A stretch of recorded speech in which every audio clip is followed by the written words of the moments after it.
लेते हैं। वसुदेव सुतं देवं कंस चाणूरमर्दनं देवकी परमानंदन कृष्णं वंदे जगद्गुरुम्। अजो अपि सन् व्यायात्मा भूतानामीश्वरो अपि सन् प्रकृतिं स्वामधिष्ठाय संभवामि आत्ममायया। यदा यदा हि धर्मस्य ग्लानिर्भवति भारत अभ्युत्थानमधर्मस्य तदात्मानं सृजाम्यहम्। परित्राणाय साधूनां विनाशाय च दुष्कृतां धर्म संस्थापनार्थाय संभवामि युगे युगे। जन्म कर्म च मे दिव्यम् एवं यो वेत्ति तत्त्वतः त्यक्त्वा देहं पुनर्जन्म नेति मामेति सो अर्जुन। वीतराग भय क्रोध मन्मया मामुपाश्रित बहवो ज्ञान तपसा पूता मद्भावम् आगता। वसुदेव सुतं देवं कंस चाणूरमर्दनं देवकी परमानंदन कृष्णं वंदे जगद्गुरुम्। श्री कृष्णं वंदे जगद्गुरुम्। नहीं है मेरा यह संसार, ना है यह मेरे लिए, सभी है कृष्ण के, तभी तो प्यारे हैं वे सदा। मेरे तो है कृष्ण केवल, दूसरा न कोई, जैसे भी हो उन्हीं की हूँ, शरण में हूँ उनकी सदा। सुख दुख नहीं है जग में, सिर्फ है परिस्थितियां, है सभी प्रसाद प्रभु के, लौ लगे कृष्ण से सदा। हरे कृष्णा हरे कृष्णा हरे। आप सभी वैष्णव वृंदों के चरणों में मैं दंडवत नमन करती हूँ और मेरा भी दंडवत प्रणाम आप सभी स्वीकार। हरे कृष्ण। तो हम लोगों ने कर्म रहस्य का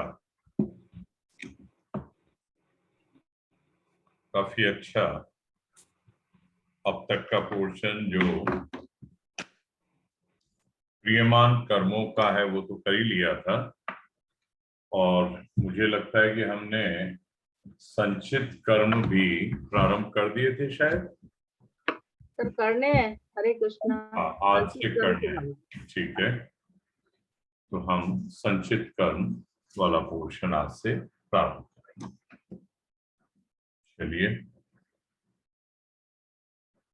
देखिए, ये चार्ट से ही लेना है ना शायद। तो हम यहीं से ले लेते हैं। संचित कर्म में भी दो पार्ट आप देख रहे हैं, एक तो है फल अंश और दूसरा है संस्कार अंश। अब फल अंश का जो परिणाम है वो प्रारब्ध है, और संस्कार अंश का परिणाम स्फूर्णा बताया। अनेक मनुष्य जन्मों में किए हुए जो कर्म फल अंश और संस्कार अंश अंतःकरण में संग्रहित रहते हैं, वे संचित कर्म कहलाते हैं। उनमें फल अंशों में तो प्रारब्ध बनता है और संस्कार अंश से स्फूर्णा होती है। उन स्फूर्णाओं में भी वर्तमान में किए गए जो नए क्रियमान कर्म हैं, है ना, जो अभी संचित में भर्ती हुए हैं, वर्तमान के होते हैं, ये इसी जन्म में 8 से पहले तक के जो किए गए प्रायः उनकी ही स्फुरना होती है। तो यहां स्वामी जी ये समझा रहे हैं कि हमारे अंदर जो भी स्फुरना है, यानी टेम्पटेशन होता है किसी भी काम को करने के लिए, जब फर्स्ट टेम्पटेशन होता है, ये इस जन्म में आज से पहले जो वर्तमान कहलाता है, ये वर्तमान में किए हुए कर्मों की स्फुरना ज्यादा हो, और कभी कभी संचित में बढ़ती हुए पुराने कर्मों की स्फुरना भी हो जाती है। नीचे देखिए, बहुत अच्छी व्याख्या है कि स्फुरना संचित के अनुसार भी होती है और प्रारब्ध के अनुसार, ये दोनों के अनुसार मिलेगी। क्यों? उसका बहुत लॉजिकल रीजन स्वामी जी ने समझाया कि संचित के अनुसार जो स्फुरना होती है वह मनुष्यों को कर्म करने के लिए बाध्य नहीं करती। Try this point, understand, try to get it. जो संचित है हमारे पुराने, उनके अनुसार जो स्फुरना होगी हमारे अंदर, वो हमें कंपेल नहीं करती। स्फुरना आई, नाउ इट्स आवर डिसीजन कि हम उसके अकॉर्डिंग रिएक्ट करें या नहीं करें। परंतु संचित के स्फुरना में यदि राग द्वेष हो जाए हमारा, तो वह संकल्प बनकर मनुष्य को कर्म करने के लिए बाध्य कर सकती है। भाई पकड़े इस बात को कि एक स्फुरना आई, यानी हवा का झोंका आया किसी विचार को लेकर, आपने उस पर विचार करना चालू कर दिया। आप जितना उस पर विचार करते जाएंगे और बाद में आप एक निर्णय पे यानी संकल्प पे पहुंच जाते हैं, और जैसे आप संकल्प करते हैं तो उसके अनुसार आप क्रिया प्रारंभ करते हैं। तो तात्पर्य क्या है कि जो संचित कर्म हैं उनसे जो स्फुरना होती है, वो स्फुरना हमें कर्म करने के लिए बाध्य नहीं करती, लेकिन यदि हमने उनमें राग द्वेष कर लिए हैं तो कर्म होगा। चाहे राग हो जाए उस स्फुरना से या द्वेष हो, दोनों में से कुछ भी, क्योंकि यही हमें फंसाते हैं, राग द्वेष। तो ये बाध्य कर सकती है फिर कर्म करने। और जहां तक सवाल प्रारब्ध के अनुसार स्फुरना है, उसका क्या होता है? वह फल भोग कराने के लिए मनुष्य को कर्म करने के लिए बाध्य करती, वो करती ही है बात। क्यों? क्योंकि फल भोग कराना है। परंतु ये जो बाध्यता होती है ना, वह विहित कर्म करने के लिए बाध्य करती है, निषिद्ध कर्म करने के लिए नहीं। कोई ये कहे कि साहब मुझे तो प्रारब्ध के कारण ये निषिद्ध कर्म करने पड़ रहे हैं, तो वो गलत कह रहा है, क्योंकि कर्मों को करने की पूर्ण स्वतंत्रता हमें मिली हुई है। एक बात, प्रारब्ध बनकर परिस्थितियां बाध्य करती हैं, ये सत्य है, लेकिन बाध्यता जो प्रारब्ध बनकर हमें करती हैं ये परिस्थितियां, जिसको स्फुरना आदि कहेंगे पहले, और ये सीक्वेंस मैंने आपको निवेदन किया कि पहले स्फुरना होगी, फिर उस पर विचार होता है, जब विचार दृढ़ होते हैं तो संकल्प होता है, संकल्प क्या करता है? अल्टीमेटली कर्म को करने में मदद कर देता है, यानी कर्म करवाता ही है संकल्प, है ना? तो इस आधार के ऊपर अगर हम देखें तो केवल और केवल स्वामी जी कहते हैं विहित कर्म करने के लिए ही ये स्फुरना जो प्रारब्ध के अकॉर्डिंग होती है वो कर्म करने को बाध्य करती है, निश्चित के कारण कि विवेक प्रधान मनुष्य शरीर निश्चित कर्म करने के लिए है ही नहीं, है ना? अतः अपनी विवेक शक्ति को प्रबल करके निषिद्ध का त्याग करने की जिम्मेवारी मनुष्य पर है, और ऐसा करने में वह स्वतंत्र है। ठीक, आइए ऊपर वाले अंश पे वापस चलते हैं जहां छोड़ा था। एग्जाम्पल है वहां, जैसे किसी बर्तन में पहले प्याज डाल दें और उसके ऊपर क्रमशः गेहूं, चना, ज्वार, बाजरा डाल दें, तो निकालते समय जो सबसे पीछे डाला था वही बाजरा सबसे पहले निकलेगा। अंडरस्टूड है? आपने प्याज के ऊपर गेहूं डाल दिया, गेहूं के ऊपर और कुछ डाल दिया, अंत में आपने बाजरा डाला, तो ऊपर ही ऊपर क्या निकलेगा? बाजरा। पर बीच में कभी कभी प्याज का भी भपका आ जाएगा कि नहीं? बस इसको आप समझ सकते हैं कि क्या है ये स्फुरण। अब स्वामी जी खुद क्लियर करते हैं कि परंतु यह दृष्टांत पूरा नहीं करता है। क्यों भाई? क्योंकि प्याज, गेहूं आदि तो सावयव पदार्थ हैं और संचित कर्म निर्वयव पदार्थ। अव्यय स अव्यय और नहीं अव्यय है। तो यह दृष्टांत केवल इतने ही अंश में बताने के लिए दिया है कि नए क्रियमान कर्मों की स्फुरना ज्यादा होती है और कभी कभी पुराने कर्मों की भी स्फुरना होती है। देखिए, मैं अंश को धीरे धीरे भी ले रहा हूं चला के। आपको जितना समझने की बात आई है वो आपको समझना भी। आप पूछिएगा क्या इस पैराग्राफ को आप समझ पाए कि नहीं। आगे बढ़ने से पहले दो स्फुरनाओं का सोर्स बताया, संचित कर्म और प्रारब्ध। अब संचित को बताया, इसमें दो टाइप की बात होती है, एक तो बहुत जन्मों के संचित हैं और एक इस जन्म के संचित हैं। तो जो बहुत जन्मों के संचित हैं उनकी तो कभी कभार कुछ स्फुरना होगी और वो स्फुरना निषिद्ध कर्म करने के लिए नहीं होती,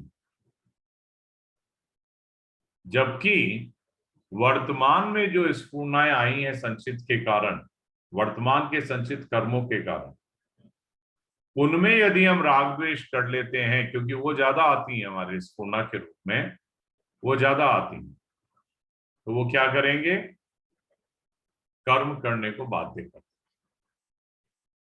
आपने पहले भी चार्ट में देखा है कि जो संचित कर्म का फल अंश है वही तो प्रारब्ध है। तो प्रारब्ध के कारण जो स्फुरना होगी वो हमें बाध्य नहीं करती। ठीक है? हरे कृष्ण सर। जी सर, जैसे प्रारब्ध के कारण जो हमारी स्फुरना होगी, वो हमें कैसे पता चलेगा कि ये हमने कुछ किया है? हमें याद कैसे आएगा, कैसे आ गई हमें ये स्फुरना? ठीक। आप नॉर्मली मान लीजिए लॉटरी का टिकट नहीं खरीदते हैं, हाँ जी। आपका दोस्त या सहेली खरीदा करती थी, अब आपको लगा कि चलो एक बार मैं भी ले लेती हूँ, और उसी में लॉटरी निकल गई। हाँ जी। तो प्रारब्ध था, अच्छा इसलिए स्फुरना हुई। अच्छा आपने लॉटरी का टिकट खरीदा और निकल गया। अच्छा, ठीक है धन प्राप्त करने का प्रारब्ध था। ठीक है। ऐसे ही ना करे ईश्वर किसी के साथ, धन खर्च करने का प्रारब्ध है और वो करना नहीं चाहता। अब वो कहीं मिलने जा रहा है और दुर्भाग्य से उसका एक्सीडेंट हो गया, भयंकर एक्सीडेंट हुआ, वो उसको खर्च करना ही पड़ेगा। ठीक है सब। तो ये स्फुरना होती है ना, हाँ जी। यार मूड नहीं था, क्या करें, बेमतलब ही घर से निकल गया, बारिश का मौसम था, मैंने कहा चलो चले जाते हैं, अच्छा है। किसी का फोन आया, पहले तो मन था जाऊं नहीं जाऊं, जाऊं नहीं जाऊं, ये तो रोजाना ही घटना होती है हमारे साथ। हाँ जी। आप जो है गर्मी लग रही है, आप सोचते हैं कि चलो हाथ मुंह धो के बैठ जाता हूँ। अब आपको लगता है कि चलिए थोड़ा जाके बाथरूम में ही नहा लेते हैं, और वहां पांव फिसल गया। हाँ जी। समझ में आ रही है ना बात मेरी? हाँ जी। हाँ जी।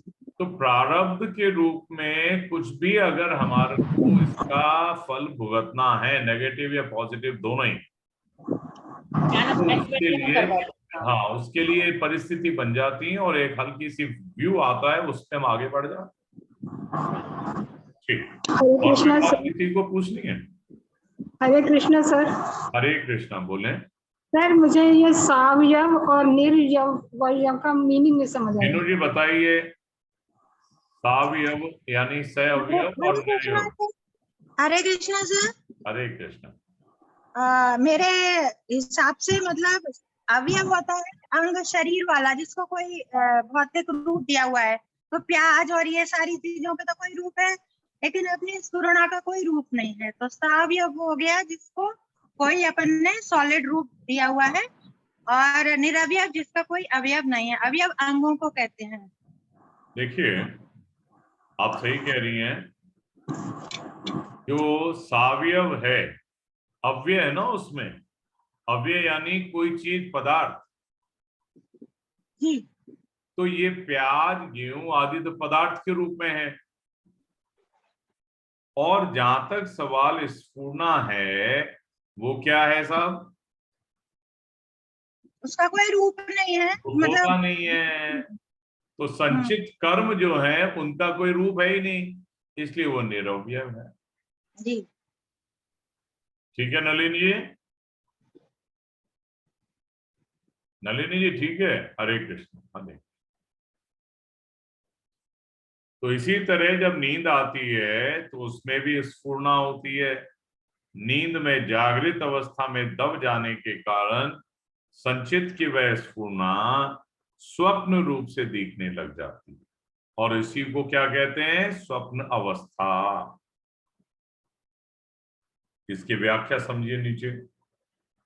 बहुत डिटेल में, बहुत अच्छे ढंग से समझाया, इसलिए धीरे धीरे समझे। जागृत अवस्था में भी तीन अवस्थाएं हैं: जागृत, स्वप्न और सुषुप्ति। जैसे मनुष्य जागृत अवस्था में बड़ी सावधानी से काम करता, तो ये जागृत में जागृत अवस्था हुई। अब दूसरा, जागृत अवस्था में मनुष्य जिस काम को करता है, उसे काम के अलावा अचानक जो दूसरी स्फुरना होने लगती है, वह जागृत में स्वप्न अवस्था है। आगे देखिए, जागृत अवस्था में कभी कभी काम करते हुए भी उस काम की तथा पूर्व कर्मों की कोई भी स्फुरना नहीं होती। एक वृत्ति रहित अवस्था होती, बिल्कुल। वो कहलाता है जागृत में सुषुप्ति अवस्था। यानी काम करते हुए आप सजग हैं तो जागृत में जागृत। काम करते वक्त आपका मन इधर उधर भी जा रहा है, काम भी कर रहे हैं, तो ये स्वप्न अवस्था। और यदि आपको मालूम ही नहीं चल रहा है कि आप कर क्या रहे हैं, किए जा रहे हैं बस, तो ये सुषुप्त। बाद में आप कहते हैं यार मुझे पता ही नहीं लगा ये क्या कर दिया मैंने। क्या इस रूप में समझ में आया? है ना? तो तीनों अवस्था, जागृत, स्वप्न, सुषुप्त। तो जागृत में ये तीनों बताई गई। जी आप कुछ कहना चाह रही थी शीतल जी?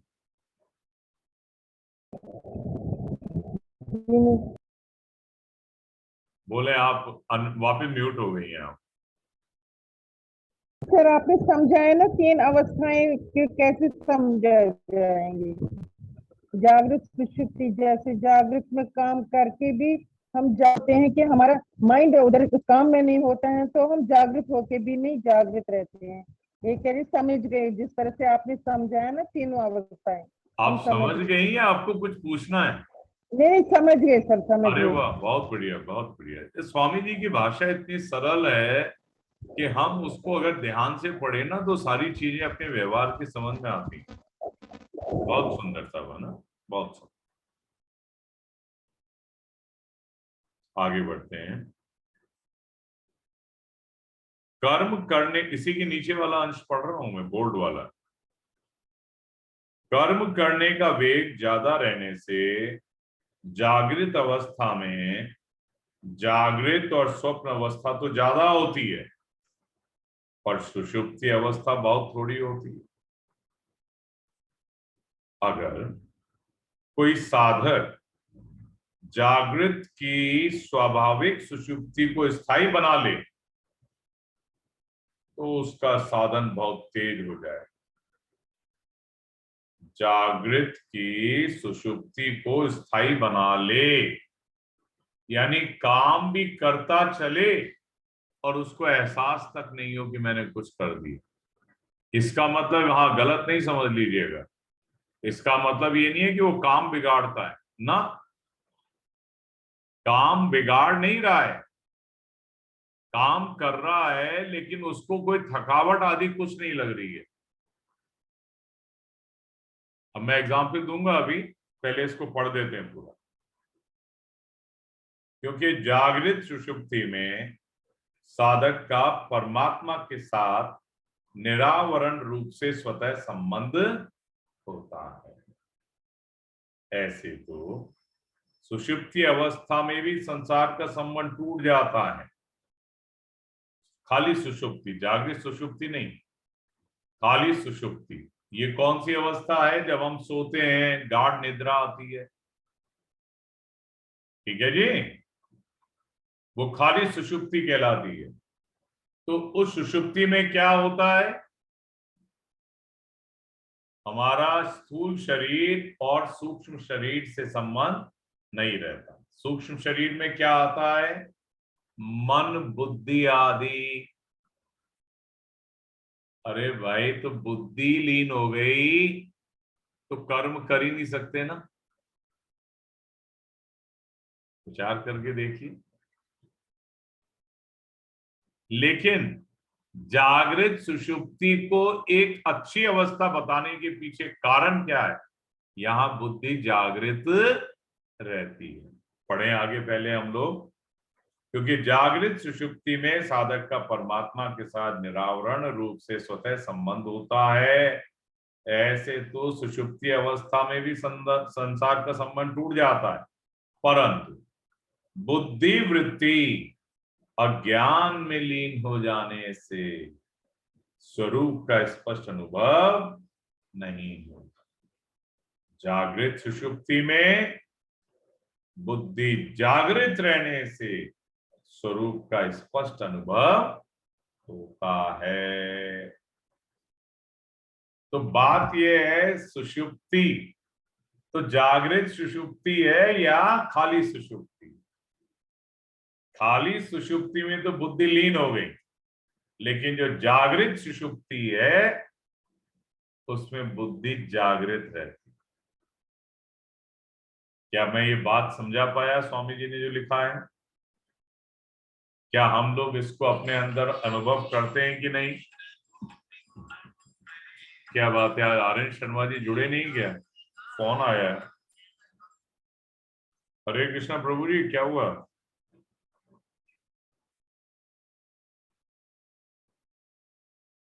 अरे मेरे प्रभु जी, आप जिस क्लास में जुड़ते हैं कल, उसकी आईडी अलग होती है, ये थोड़ी होती है। मंडे टू फ्राइडे की आईडी अलग है अपनी। क्यों नहीं है? आप इस वाले ग्रुप में आप बैठ जाओ, आपको मिल जाएगी।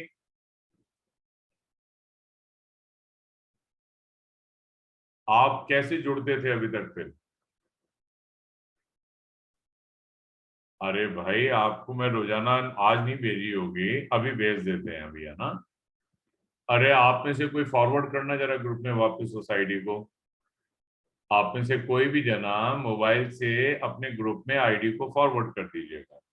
एज इट इज उसकी कॉपी करके वापस फॉरवर्ड कर दीजिए अपने ग्रुप में। मेरे प्रभु जी आप उसको कहीं पे सेव करो यार, लेकिन आप ग्रुप में हो या नहीं? अरे तो भगवान आप, मैं यही तो कह रहा हूं, ग्रुप में पिछले दिनों की ले लो ना, फ्राइडे की ले लो, थर्सडे की ले लो। अरे फ्राइडे वाली से बाकी सारे जुड़ गए, 30 लोग जुड़े हुए हैं, आप क्यों नहीं जुड़ोगे?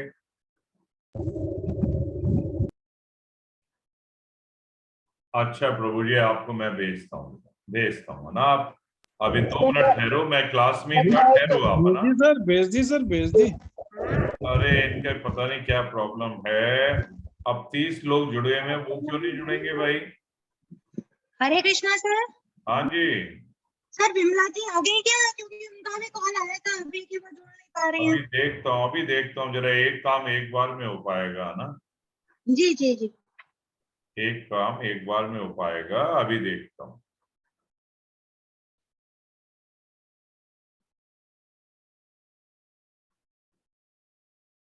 विमला जी हो तो बता दो भाई, आपके मोबाइल पे भी आ जाएगा अगर जुड़ गई है, वो देख लो ना आप लोग। हाँ, बिमला कॉल नाम से जुड़ी हुई है। हाँ जुड़ी हुई है, जुड़ गई है। ठीक है। लो आर एन शर्मा साहब भेज दिया मैंने, उनके पर्सनल पे भी भेज दिया, वहां पे भेज दिया। हरे कृष्णा सर। हाँ आदेश करिए, आदेश। सर ये आज थोड़ा सा कंफ्यूजन हो गया, मैं भी इसी चक्कर में थोड़ा लेट जुड़ पाई।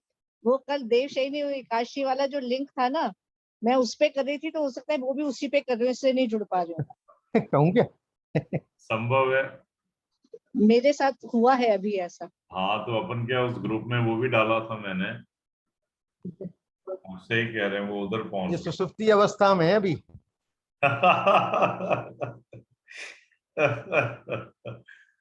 ये कमेंट किसने किया है? ये अनुराग जी ने। सीएम अग्रवाल ने। हाँ सीएम अग्रवाल साहब।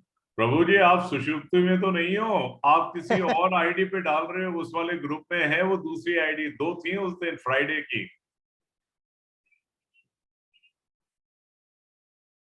विनिंग क्या है, कौन सा इवनिंग वाली?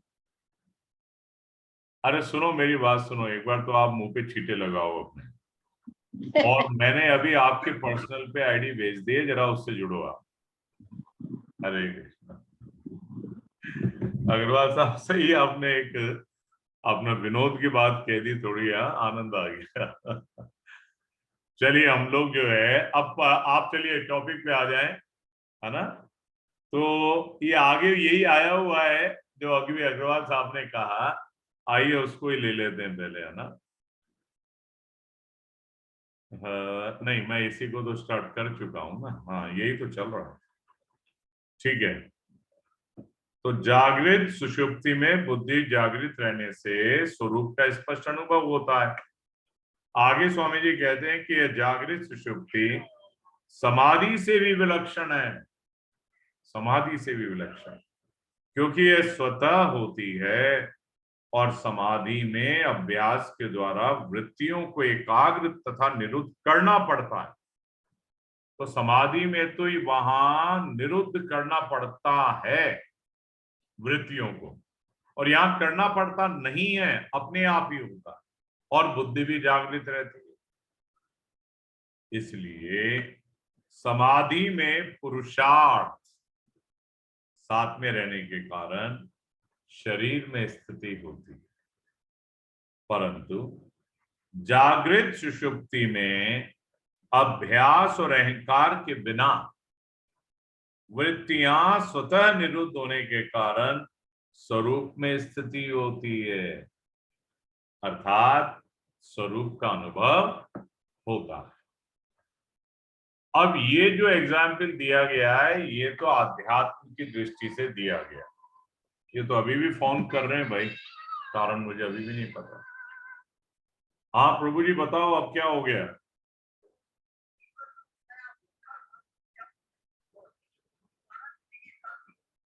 क्या हो रहा है? ये आ रहा है मीटिंग स्टार्ट नहीं हुई। अच्छा जी भगवान, एक मिनट लाइन पे रहो साहब, आज आपने हमारी क्लास में तहलका मचा दिया। एक मिनट ठहरो भगवान, एक मिनट ठहरो आप।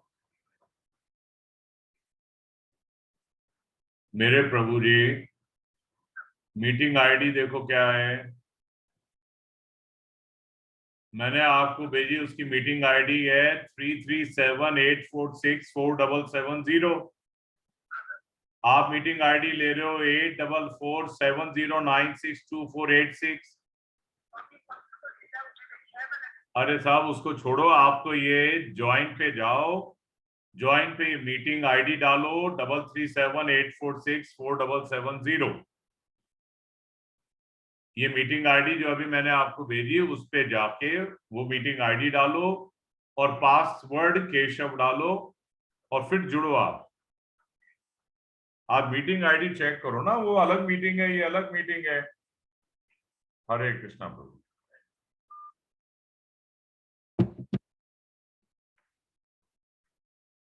चलिए अग्रवाल साहब, अभी भी नींद खुली नहीं है पूरी। ये समाधि में चले गए साहब। निरुद्ध अवस्था होने वाली है। चलिए साहब, विनोद फिर वापस अपनी जगह। तो अब मैं जो एग्जाम्पल दूंगा वो केवल व्यवहारिक कुछ हद तक होगा, पूर्ण नहीं होगा। आप देखिए, गांव की स्त्रियां अपने सिर के ऊपर पानी का एक एक दो दो तीन तीन मटके रखकर ठिठोलियां करती हुई, इठलाती हुई चलती आती हैं और उनको पता भी नहीं लगता। क्या सत्य कह रहा हूं या गलत कह रहा हूं? क्यों? क्योंकि उनकी ये जागृत में सुषुप्ति अवस्था किसको लेकर, मैंने कहा पूर्णतया नहीं है, इनके सिर के ऊपर जो रखा है वो अभ्यास के कारण उनको पता ही नहीं लग रहा है, क्रिया हो रही है और जागृत है। मजाले गिर जाए, गिरता है नहीं मटका, ये बात है। हरे कृष्णा साहब, अगर दो लेडीज मिल जाए तो बातें भी करते रहती हैं, वो फिर पता भी नहीं चलता कितनी देर हो गई हमको। यही मैंने कहा ना, ठिठोलियां करती हुई, यही तो कहा मैंने। जी सुनीता जी, आदेश करिए, बोलिए सुनीता जी। हरे कृष्णा सर। हरे कृष्णा। सर हम टिक लगाना उस दिन भूल गए, आज मिल नहीं रहा, उधर से ढूंढ रहे हो, पता नहीं कहाँ से। अच्छा, आप टिक लगाना भूले, कोई बात नहीं। Page number 1123। अच्छा 1123, ठीक इसके है। नीचे 2 पॉइंट जो दिए वो तो हमने अभी कर लिए। अब इस पेज का लेफ्ट हैंड साइड का सेकंड पैराग्राफ बिगिन कर रहा हूं। अच्छा ठीक है। चलिए हरे कृष्णा सर। हरे कृष्णा सर। हाँ मीनू जी, अब आप बोलें। एक एग्जांपल मैं दे रही हूँ, आप बताइए प्लीज कि वो क्या इसमें सही उतरता है, जागृत में सुषुप्ति। बताइए अभी बताइए। जैसे कभी हम लोग माला कर रहे हैं या अभी जैसे हम लोग रामायण करी थी हमने, अखंड रामायण, तो एक मैडम थी, वो 3 से भी ज्यादा घंटे हुए उनको पढ़ते पढ़ते, हमें लगा कि वो थक गई होंगी, और अभी तक भी वही कहते मुझे बिल्कुल मालूम नहीं पड़ा कि कितना टाइम हो गया, मुझे इतना रस आ रहा था। तो क्या ये अपन जागृत में सुषुप्ति है? समय अवश्य का कहेंगे, अवश्य कहेंगे जी, अवश्य कहेंगे, क्योंकि स्वरूप तो उनका मौजूद है वहां। हाँ, बुद्धि भी मौजूद है, रस ले रहा है तो कौन ले रहा है रस, है ना? स्वयं भी ले रहा है और बुद्धि से उसको ग्रहण कर रहे हैं, तभी तो रस आ रहा है। और वो कार्य भी उनका यथावत क्रियात्मक रूप से हो जा रहा है, जिसमें वो हो रहा है और अच्छे ढंग से हो रहा है। देखिए, एक तो होता है कि इसके अंदर नींद आ रही है और आप कर रहे हैं झटके खा खा के, वो जागृत भी नहीं है, वो तो स्वप्न ही है ना? तो आपने जो कहा मैं सहमत हूँ इस बात से। हरे कृष्ण। हरे कृष्ण हरे कृष्ण। आ गए हैं सब, आर.एन. शर्मा साहब अभी दिखे थे मुझे। हाँ प्रभु जी, हम लोग जो टॉपिक कर रहे हैं आपने उसको घटित कर दिया अभी? अरे सर, मैं पहले नीरज जी को टेलीफोन किया, फिर उन्होंने कहा मैं तो बाहर हूँ, आप सर सही बात करो, मैं आपको डिस्टर्ब नहीं करना चाह रहा था, एक मजबूर हो गया। नहीं मैं 8-10 बात ये नहीं आ रही है कि आपने आईडी नहीं देखी और आप उस आईडी में 2-3 आईडी है ना अपनी अलग अलग। सर उस वक्त क्लिक करता हूँ, वो वही आईडी आ रही थी, अब पता नहीं अब दोबारा किया मैंने, वो तो अब आ गई वो सही। चलो जी कोई बात नहीं, अब आगे बढ़ते हैं। इसी तरह जब नींद आती है, नहीं ये तो अपन कर रहे थे ना, स्वप्न अवस्था में बुद्धि की सावधानी न रहने के कारण क्रम, व्यतिक्रम और अनुक्रम ये नहीं रहते। इसको समझिएगा, स्वप्न अवस्था में क्या होता है हमारे साथ, एग्जाम्पल वही दिया हुआ है, वही लेते हैं। शहर तो दिल्ली का दिख रहा है, बाजार जो है वो मुंबई का दिख रहा है, और बाजार में दुकानें कलकत्ता की दिख रही। कोई तारतम्य नहीं रहता ना स्वप्न अवस्था में, ऐसा अपने साथ कई बार होता है। हम सोचते क्या है, क्या हो रहा है, और खुद दिख रहे हैं छोटे, बाकी दिख रहे हैं बड़े, जाने क्या हो रहा है। यानी क्रम, व्यतिक्रम और अनुक्रम नहीं रहता। ऐसे ही कोई जीवित आदमी दिख जाता है अथवा किसी मरे हुए आदमी से मिलना हो जाता है, बातचीत हो जाती है, आदि आदि। तो जागृत अवस्था में हर एक मनुष्य के मन में अनेक तरह की स्फूर्णाएं होती रहती। जब जागृत अवस्था में शरीर, इंद्रियां और मन पर से बुद्धि का अधिकार हट जाता है, तब मनुष्य जैसा मन में आता है वैसा बोलने लगता है। पकड़िए इस बात को। कोई व्यक्ति जब उठ पटांग बोलता है तो बुद्धि का अधिकार हट गया मन पर से, और मन में जो आया वो उसने बक दिया। इस तरह उचित अनुचित का विचार करने की शक्ति काम न करने से वह क्या कहलाएगा, सीधा सरल पागल। आप सोचेंगे पागल है वाकई, लेकिन ये कैटेगरी किससे अच्छी है, आगे पढ़ें पहले। परंतु जिसके शरीर, इंद्रियां, मन पर बुद्धि का अधिकार रहता है, वह जो उचित समझता है वही बोलता है, और जो अनुचित समझता है वह नहीं बोलता। बुद्धि सावधान रहने से वो क्या कहलाता है, सावचेत, चतुर पागल। समझाने के लिए बात है ये। स्वामी जी ने सीधा सरल पागल किसको कहा है, जिसकी बुद्धि तो लीन हो चुकी है और मन में जो आ रहा है वो किए जा रहा है। लेकिन चतुर पागल कौन है, जो बुद्धि को सचेत रखता है, जीवित रखता है, और फिर उसके अनुरूप कार्य करता है या नहीं करता। इस प्रकार मनुष्य जब तक परमात्मा प्राप्ति नहीं कर लेता, तब तक वह अपने को स्फूर्णाओं से बचा नहीं सकता। हम में से कोई कोशिश करे कि भाई स्फूर्णा नहीं आए तो अच्छा है। पड़ोसी के यहाँ से खुशबू आती है रोजाना, हमें लगता है कि साहब हम भी, यार मन करता है तो आप खिड़की बंद करा लो। तो आप जब भी खिड़की देखोगे तो ये पता लगेगा कि इससे बंद की थी कि उसके यहाँ कुछ हो रहा है, तो स्फूर्णा तो वैसे ही हो गई, है ना। परमात्म प्राप्ति होने पर बुरी स्फूर्णाएं सर्वथा मिट जाती है। इसलिए जीवन मुक्त महापुरुषों के मन में अपवित्र बुरे विचार कभी आते ही नहीं।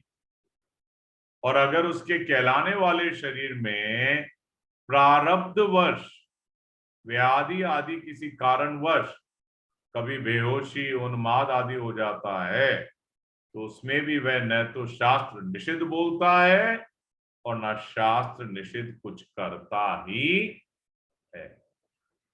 क्यों? क्योंकि अंतःकरण शुद्ध हो जाने से शास्त्र निषिद्ध बोलना या करना उसके स्वभाव में नहीं रहता। ठीक है ना। तो हम कई बार ये देखें कि काय का जीवन मुक्त आदमी है, हम तो इसको वैसे ही काम करते हुए देखते हैं। ऐसा नहीं, क्योंकि वो परमात्म तत्व को महसूस कर चुका है।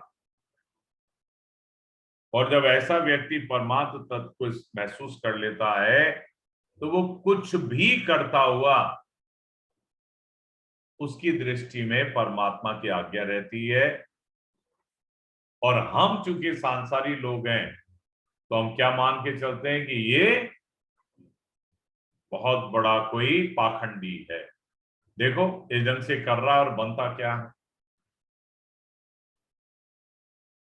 बड़ा मुश्किल होता है किसी जीवन मुक्त व्यक्ति की साधारण सी घटना को देखकर हम ये समझें कि वो जीवन मुक्त है ना? क्योंकि हमारी दृष्टि तो सांसारिक होती है बस, लेकिन उसके स्वभाव में आ जाता है, कारण कि उसका मन तो यानी अंतःकरण, मन बुद्धि आदि बिल्कुल शुद्ध होती हैं उसकी। तो शास्त्र निश्चित कभी कुछ करता ही नहीं, वो जो भी कुछ करता है शास्त्र सम्मत होता है, इसलिए वो करता है। क्या मैं संचित कर्म समझा पाया आप लोगों को? अब तक का ये पूरा पोर्शन संचित का था। बहुत आराम से लेने का एकमात्र कारण है, जल्दबाजी में अगर हमने संचित को, प्रारब्ध को पूर्णतया नहीं जाना या क्रियमान को नहीं जाना तो फिर आगे बहुत कुछ समझ में आने में दिक्कत होती है ना। अभी कर्म रहस्य काफी बाकी है, तो प्रारब्ध कर्म पे आप दृष्टि डालें। और बहुत महत्वपूर्ण है ये प्रारब्ध कर्म, बहुत महत्वपूर्ण। और ये वाईयूजी युग के नाम से कोई जुड़े हुए हैं, आपका स्वागत है, नमन करता हूं, लेकिन क्या आप परिचय देंगे कौन है आप? वाईयूजी युग, आप देखिए मेरे ऊपर कृपा करें, और कोई कारण नहीं है, नहीं बताएंगे तो भी हम आगे बढ़ेंगे और आप बिल्कुल जुड़े रहिए। सर इनका नाम पूछ लीजिए सब। यहाँ पर वाईयूजी लिखा है और म्यूट है ना ये। हाँ ये कुसुम होंगी साहब, कुसुम। इनके बच्चे का नाम है किसी का युग? हाँ हो सकता है सब बच्चे का नाम।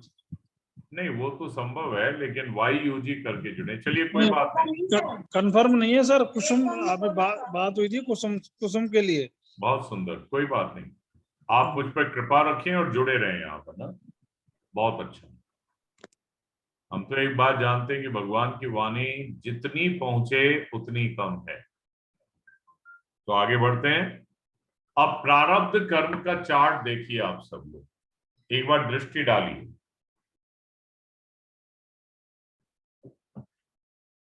क्या नोटिस कर रहे हैं? देखिए कि प्रारब्ध कर्म में अनुकूल परिस्थिति, मिश्रित परिस्थिति और प्रतिकूल परिस्थिति, ये तीन परिस्थितियां। बहुत आनंद आएगा इसको करने में। अनुकूल, मिश्रित, मिश्रित में दोनों आ जाती हैं, और या प्रतिकूल। ये हमने क्रियमान कर्मों में भी पढ़ा था ना, या क्रियमान कर्म से पहले पढ़ा था कि वास्तव में देखें तो अनुकूल और प्रतिकूल पूर्णतया कुछ होता ही नहीं है, हर जगह मिश्रित ही फल मिलता है। यहां प्रारब्ध में तीनों बात फिर आ गई, और देखिए अनुकूल में भी तीन परिस्थिति देखेंगे आप, वही तीन परिस्थिति आप मिश्रित में देखेंगे और वही प्रतिकूल में देख रहे हो। अनुकूल में स्वेच्छा पूर्वक क्रिया, आप अपनी इच्छा से जुड़ते हैं, क्रिया करते हैं, इसको प्रवृत्ति कहते हैं। अनिच्छा पूर्वक क्रिया, आपकी कोई इच्छा नहीं है, लेकिन दैव इच्छा यानी परमात्मा उनके द्वारा भेजा हुआ इच्छा, ये कौन है? वो परिस्थिति, परिस्थिति दैव है। तो दैव इच्छा के कारण क्रिया की, और पर इच्छा किसी और की इच्छा के कारण आपके यहां क्रिया हो रही है। तो 3 बात आएंगी, स्वेच्छा, अनिच्छा, परिच्छा।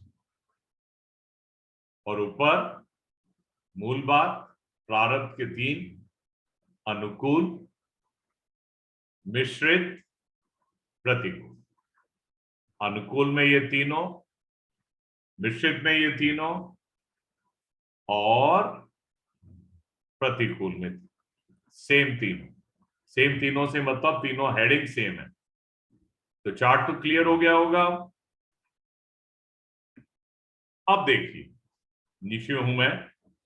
संचित में से जो कर्म फल देने के लिए सम्मुख होते हैं, संचित में से जो कर्म फल देने के लिए, जो कर्म फल देने के लिए सम्मुख होते हैं, उन कर्मों को क्या कहते हैं? प्रारब्ध। नीचे प्रकर्षेण आरब्ध प्रारब्ध, अर्थात अच्छी तरह से फल देने के लिए जिसका आरंभ हो चुका है वह प्रारब्ध है।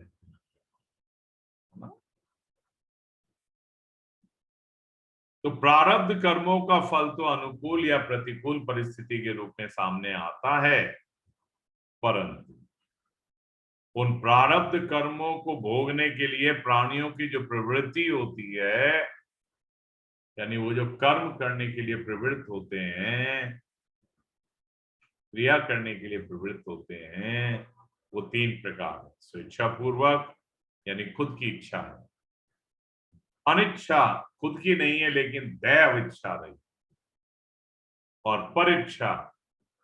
अब देखिए कितने सुंदर सुंदर एग्जाम्पल है। Let's go through that.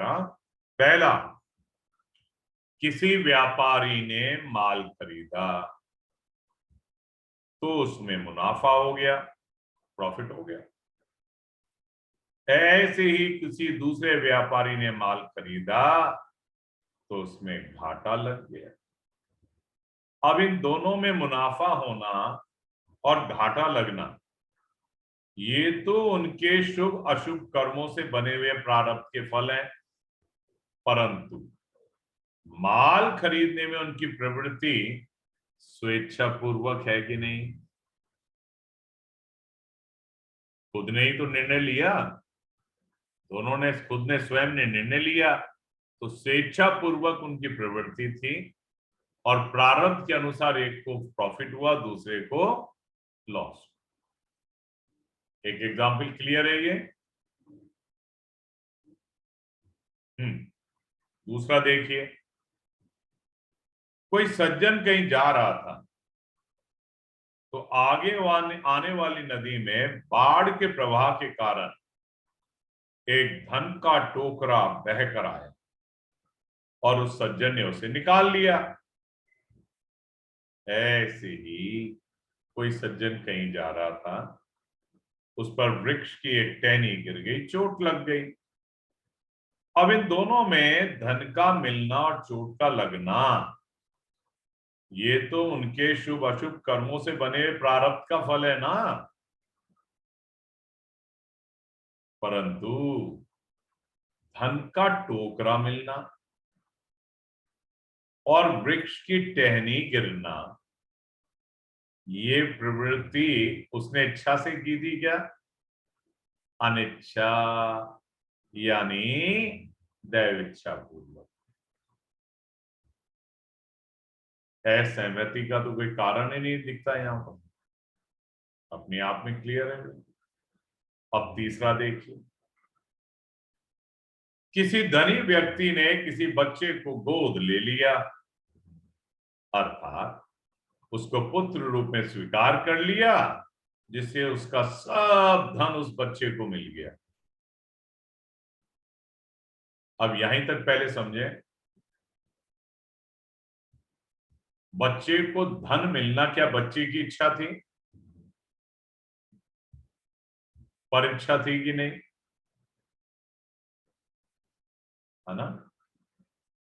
आगे वाला एग्जाम्पल है, ऐसे ही चोरों ने किसी का सब धन लूट लिया तो जिसका लूट लिया, क्या उसकी इच्छा थी कि मेरा चोर चुरा के ले जाए धन? ये भी पर इच्छा थी कि नहीं, है ना? तो बच्चे को धन का मिलना और चोरी में धन का चला जाना, ये तो उनके शुभ अशुभ कर्मों से बने हुए प्रारब्ध के फल हैं, परंतु गोद में जाना और चोरी होना, यह प्रवृत्ति परीक्षा पूर्वक है। अब मैं आगे बढ़ूं उससे पहले आप बताइए, यहाँ तीनों एग्जाम्पल में आप कोई क्रॉस तर्क वितर्क करना चाहते हैं? स्वागत है आपका, क्योंकि प्रारब्ध में ये चीजें बहुत अच्छे ढंग से समझ लेनी चाहिए।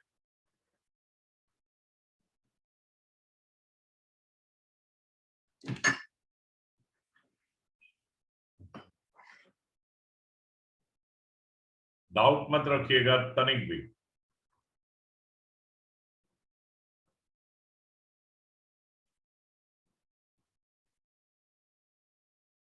आज तो मिसेज मेहता भी जुड़ी हुई हैं।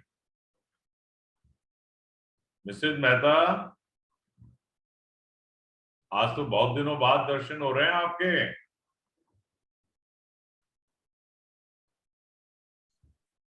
हरे कृष्णा। हरे कृष्णा सर।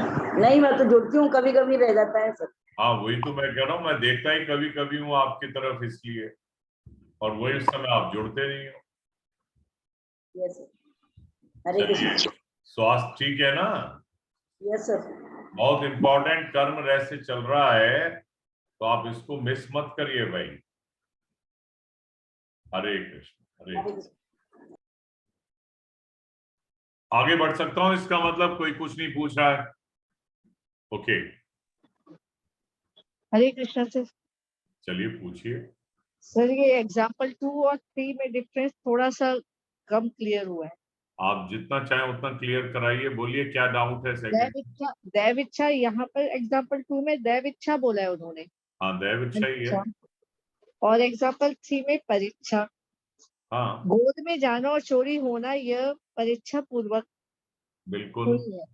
यहाँ पर ये दैव इच्छा क्यों नहीं हुई? हम क्यों नहीं इसलिए इसको नहीं समझ? है।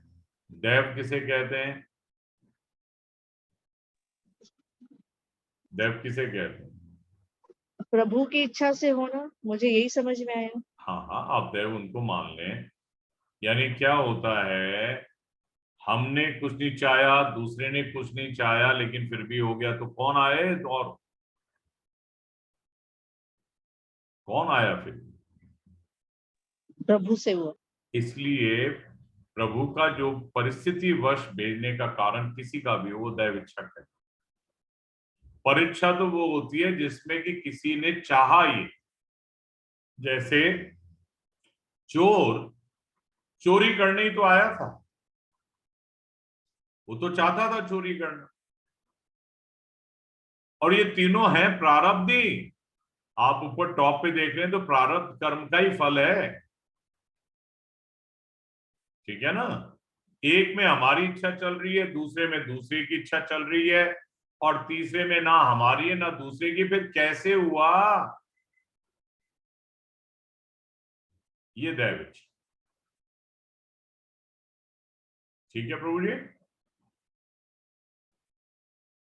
वंदिता जी ठीक? हाँ सर, थोड़ा थोड़ा आ रहा है, इस पे थोड़ा बहुत मंथन। ज्यादा मैं आएगा। अपने आप इसको ध्यान से वापस पढ़ना, जी जी। है ना? ये एग्जैक्टली वही है जो केमिकल रिएक्शन की थ्योरी है। तो केमिस्ट्री आपका सब्जेक्ट रहा है, आप उसमें जो बताते हैं कि साहब इसको ऐसा करो, इसका ऐसा करो, तो ये है। तो आप प्रारब्ध कर्म को थोड़ा सा समझिएगा ध्यान से, आपको सब चीज समझ में आएगी। भाई तीन बातें हैं, मैंने अभी आपको एक एग्जाम्पल दिया। एक तो हम अपनी इच्छा से करते हैं, एक दूसरे की इच्छा से करते हैं, और एक ना आपकी इच्छा है ना दूसरे की। तो करा कौन रहा है फिर आपसे? वो दैव इच्छा। एग्जाम्पल कितना सुंदर है वहां पर, है ना? धन का टोकरा वाला या सिर के ऊपर पड़ गया।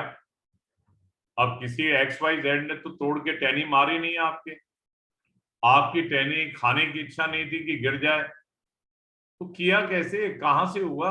वो दैव इच्छा। करिए, खूब तर्क वितर्क करिए, जिससे मैं बड़ा स्वार्थी हूं, मेरे डाउट क्लियर होते हैं। सर जैसे हरे कृष्णा सर, जैसे अमरनाथ में जो स्थिति पैदा हुई, दयाभिक्षा हुई, पूर्णतया दैव किसी ने इच्छा चाहा है, थोड़ी था। है ही पूर्णतया दैव इच्छा। बिल्कुल बिल्कुल सही कह रही हैं आप। वंदिता जी, एग्जाम्पल कितना सटीक है देखिए, जी सर। उसको मान लीजिए। ठीक है ना, आगे बढ़ जाए अब। ओके, तो मैं कहा था, देखिए मैं भी साइट कभी कभार खो जाता हूं। ये नेक्स्ट पेज पे आना है ना मुझे। Sir 1124 right hand side second paragraph. 1124 second para.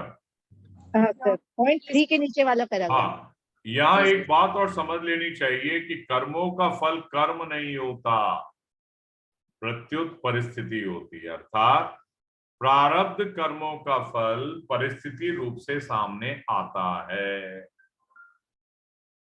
एक पॉइंट ये पकड़ना है कि कर्मों का फल कर्म नहीं है, देखिए ना, केवल सर्कमस्टेंसेस। अगर नए क्रियमान कर्म को प्रारब्ध का फल मान लिया जाए तो फिर ऐसा करो ऐसा मत करो, यह शास्त्रों का, गुरुजनों का विधि निषेध निरर्थक नहीं हो जाएगा क्या? बात को पकड़ते चलिएगा। परिस्थितियां हैं, अब उस परिस्थिति में शास्त्र हमारे गुरु हैं जो बताते हैं कि ऐसा करो और ऐसा मत करो। यदि कोई ये कहे कि साहब कर्म की प्रारब्ध के कारण मुझे तो कर्म करना ही पड़ा, तो गलत है ये, क्योंकि कर्मों का प्रारब्ध फल कर्म नहीं होता, परिस्थिति होता है, और परिस्थिति के आधार के ऊपर विहित कर्म करना है, निषिद्ध नहीं करना। ठीक।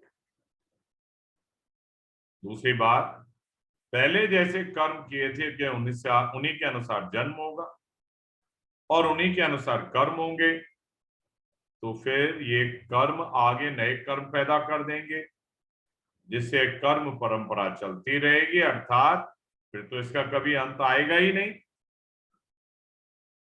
तो कर्मों का फल कर्म नहीं होता। आप यूं पकड़िएगा कि हमारे पूर्व जन्मों के अनुसार जो कर्म किए हुए थे, उसके कारण किसी बूचड़ खाने के परिवार में जन्म हो गया, कसाई के यहाँ।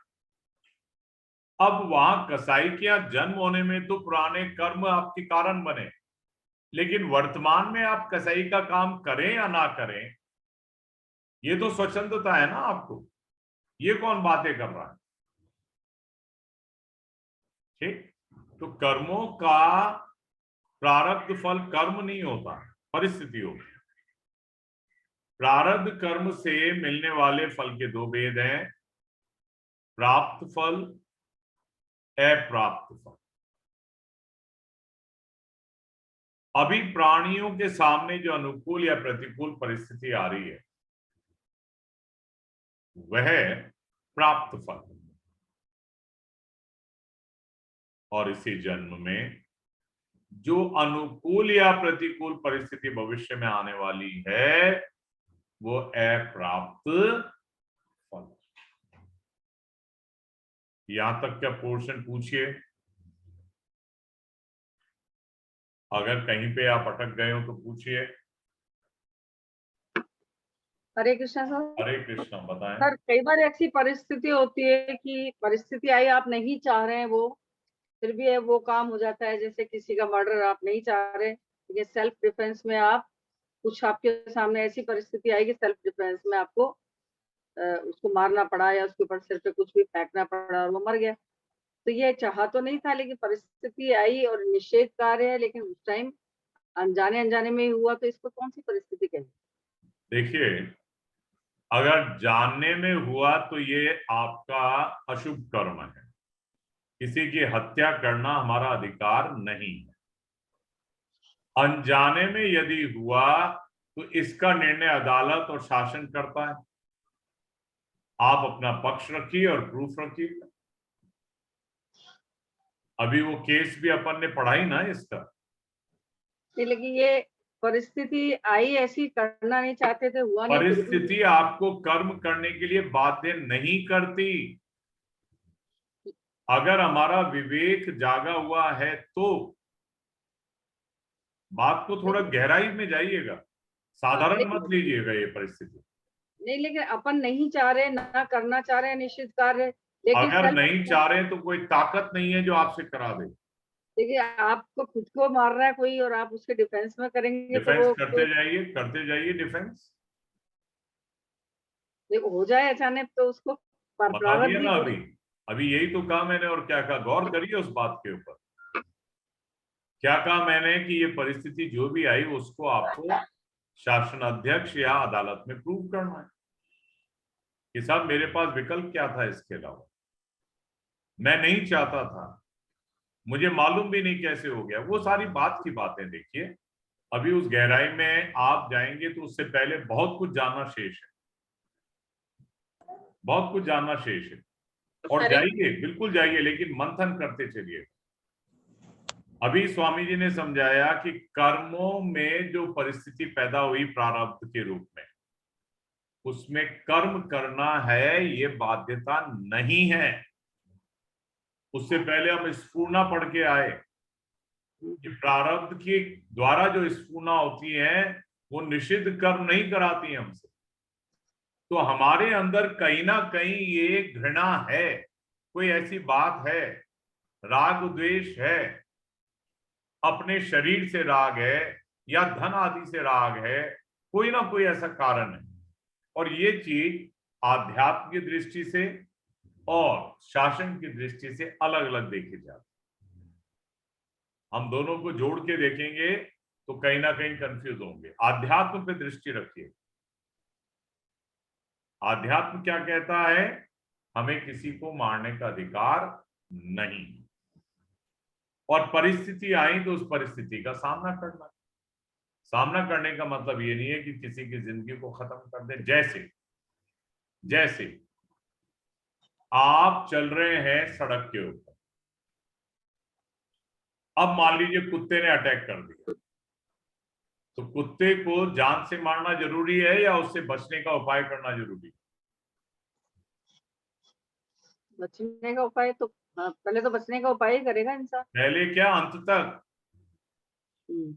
अंत तक, पहले और बाद में क्या होता है? पहले नहीं, अंत तक। हमें मारने का अधिकार नहीं है। वो मर जाए तो एक अलग बात है। गहराई में जाइए, उत्तर मिलने लगता है। और इसको इस तरह से सोचें कि ये शरीर तो नाशवान है, और जो भगवान देखा जाएगा, ठीक अपनी तरफ से तो बचाव करे, और नहीं होता है वो मार जाए आपको, तो भगवान की मर्जी। ये प्रारब्ध में ही ऐसा था। हमें मार जाए यही ना। हाँ। तो ये तो साधु संतों की प्रवृत्ति हो गई। लाओ ना इसको, अच्छी बात है। बहुत मुश्किल है। लाओ ना। आप तो कभी मरते ही नहीं हो, फिर चिंता क्यों करते हो? हाँ, यही मैं वही आपने कहा, तो ठीक है, वहां तक पहुंच गए क्या हम? नहीं पहुंचे बस तो फिर ठीक। तो मेरे ख्याल से यहीं विराम देना पड़ जाएगा, समय तो अतिरिक्त हो गया पहले। फिर भी आप कुछ चर्चा करें, हम आगे धीरे धीरे बढ़ेंगे भाई। मुझे पता नहीं आप मुझे किस दृष्टि से यहाँ महसूस करेंगे, लेकिन मेरा मन ये कहता है जब आप लोगों ने इतना इंटरेस्ट लिया है तो इसको मैं इसी ढंग से पूरा कराऊं। लेकिन फिर भी आपको लगता है कि हम तो बोर हो गए साहब, बहुत दिन हो गए, इसको खत्म करो आप जल्दी, तो मैं फिर इसको कल ही समाप्त कर दूंगा पूरा। आप में से दो एक ओपिनियन दे दीजिए अपनी। नहीं सर, ऐसे ही करा। ऐसे आनंद आ रहा है तो ऐसे ही चले। सर ऐसे धीरे-धीरे। अच्छा चल रहा है। चलिए साहब, कृपा है आप सबकी मेरे ऊपर। अब ज्यादा कुछ बचा नहीं है, क्योंकि इसके बाद तो बहुत आनंद से समझेंगे हम, बहुत जल्दी जल्दी समझेंगे, है ना। अब तो रीडिंग से भी आपको बहुत कुछ समझ में आएगा, और कुछ कहानियां हैं वो भी समझ में आने लगेंगी। तो मेरे ख्याल से 2 दिन अगर मुझे पूरा समय मिल जाए तो 2 दिन में ये फिर हम पूर्ण करने की स्थिति में अवश्य आ जाए इस गति से। अन्यथा तो 1 दिन में समाप्त करने की भगवान ने कृपा कर रखी है मेरे।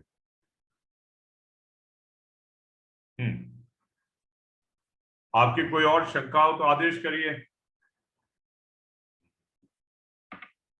क्योंकि अच्छा डिस्कशन में बातें खुलती हैं। हरे कृष्णा सर। हरे कृष्णा, आदेश करें।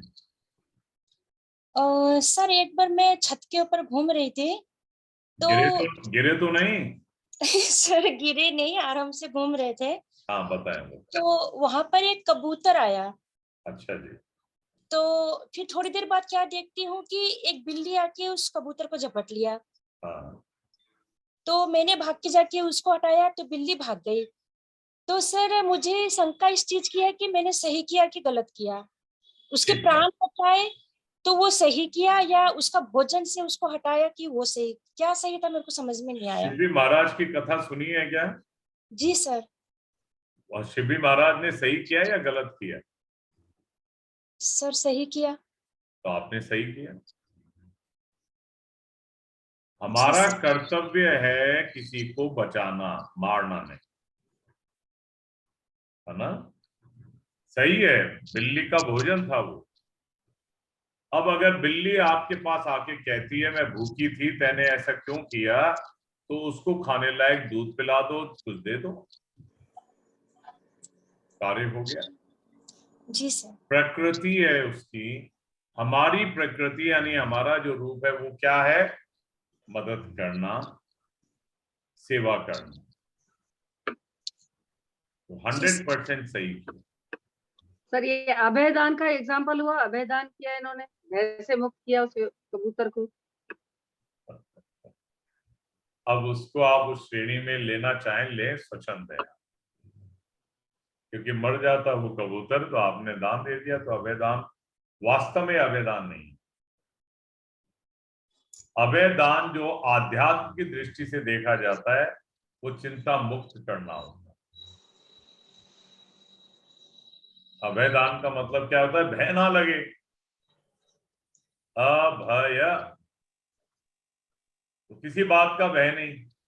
जो भी आप थोड़ी देर पहले कह रही थी, मार मुझे, मुझे कोई भय नहीं है, तो आप अभय हो गई है।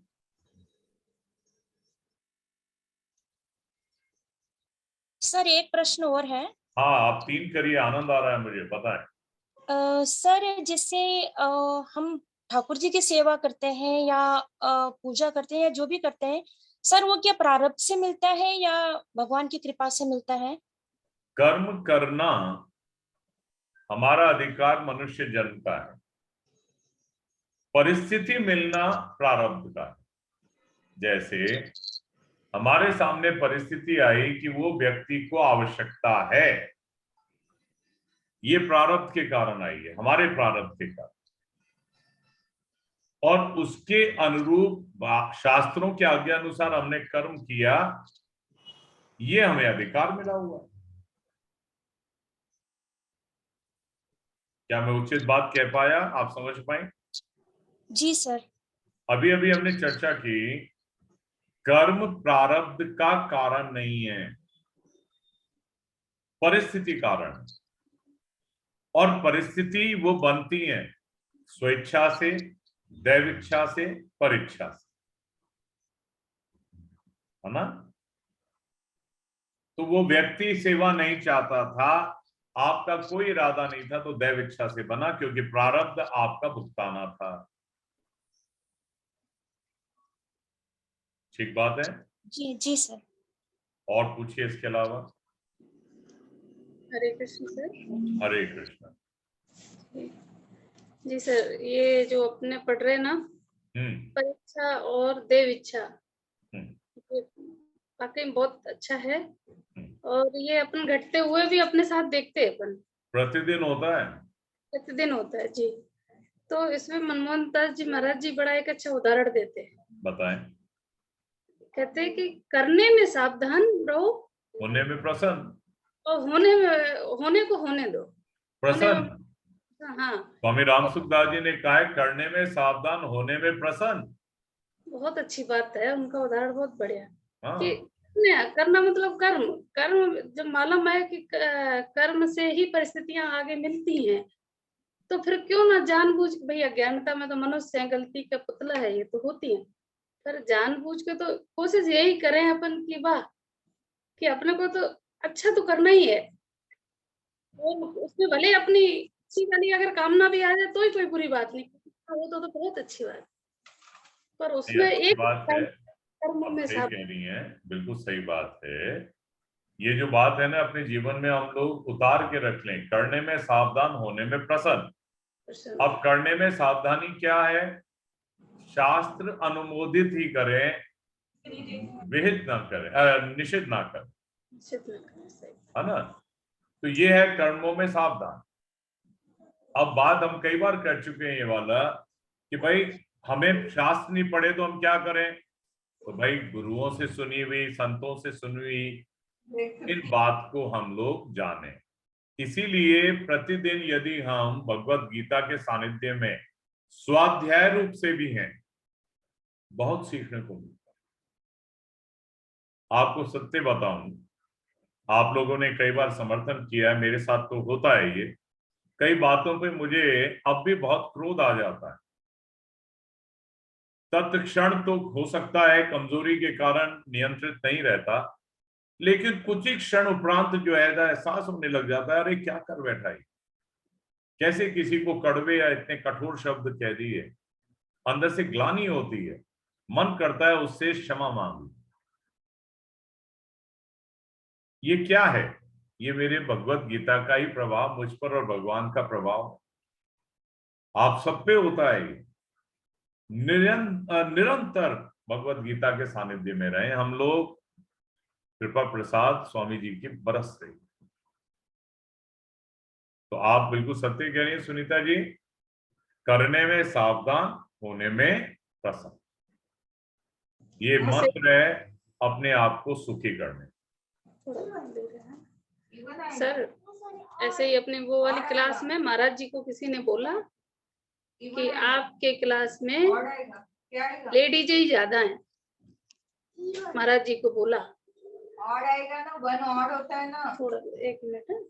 हाँ क्या नाम के लेडीज ज्यादा हैं, से ज्यादा है, और आपकी सामर्थ्य इतनी है लेडीजों को ही समझा सकते हैं। अच्छा, ऐसे बोला कि किसी लेडीज के हस्बैंड ने, वो क्लास में जुड़ती होंगी जैसे हम और बहुत सी बहनें अपनी इसी क्लास में जुड़ती, इसी तरह। तो मतलब वो बाद में बताया महाराज जी को कि ऐसे, मतलब उनकी निंदा की कुल मिलाकर, ज्यादा ना करके।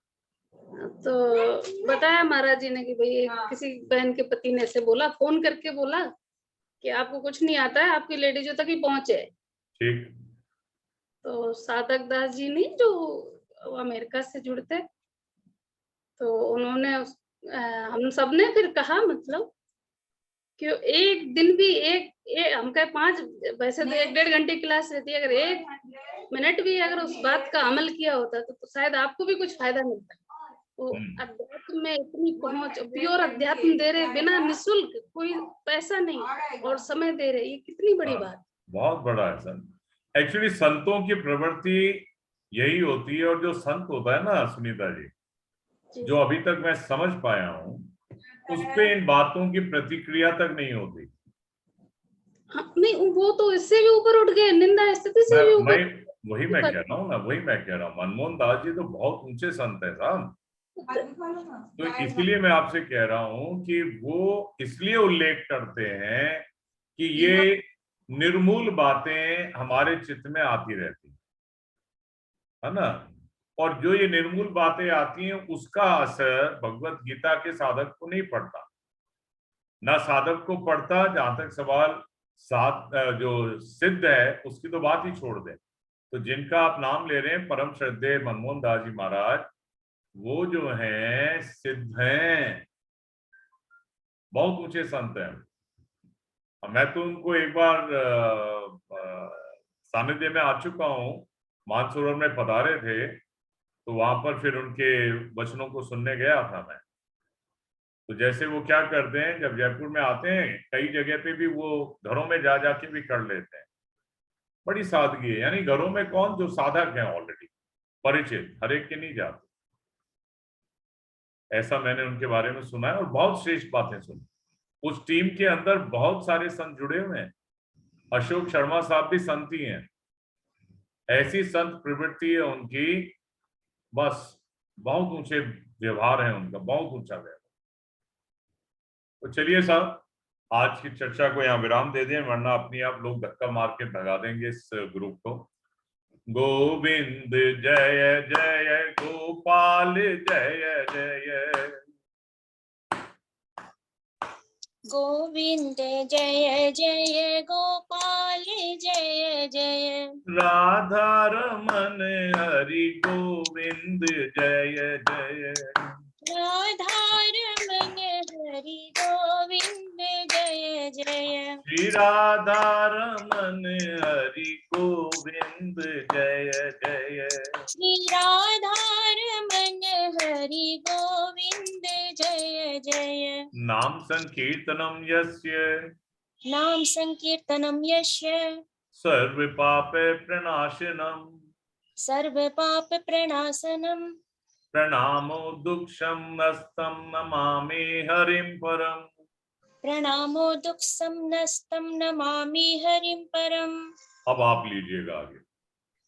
बोलो जगदीश स्वामी की जय हो, राधा कृष्ण भगवान की जय हो, राधिका रानी की जय हो, श्यावर रामचंद्र की जय हो, श्री लखनलाल की जय हो, श्री जनक नंदिनी की जय हो, श्री बजरंग बली की जय हो, श्री अपने गुरुदेव स्वामी की जय हो, शंकर भगवान की जय हो, सनातन धर्म की जय हो, अनंत कोटि वैष्णवों की जय हो, संत समाज की जय हो, भक्त और भगवान की जय हो, सत्यनारायण स्वामी की जय हो, लक्ष्मी नारायण भगवान की जय हो, सब संतों की जय हो, हरि भक्तों की जय हो, बस्ती माता की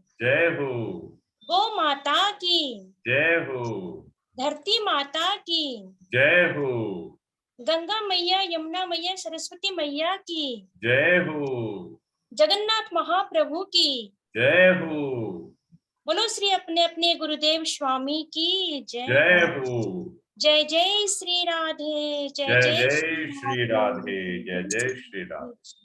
आप सभी वैष्णव वृंदों के चरणों में मेरा दंडवत नमन स्वीकार करें। आज के वाचन में यदि कोई त्रुटि रह गई हो या कोई भी अप्रिय बात मुंह से निकल गई हो, आप सबसे मैं दिल से क्षमा मांगता हूं, भगवान से क्षमा मांगता हूं। हरे कृष्ण हरे कृष्ण। तो आज मैं यहीं समाप्त कर रहा हूं क्योंकि बहुत समय हो गया आप लोगों का। हरे कृष्ण।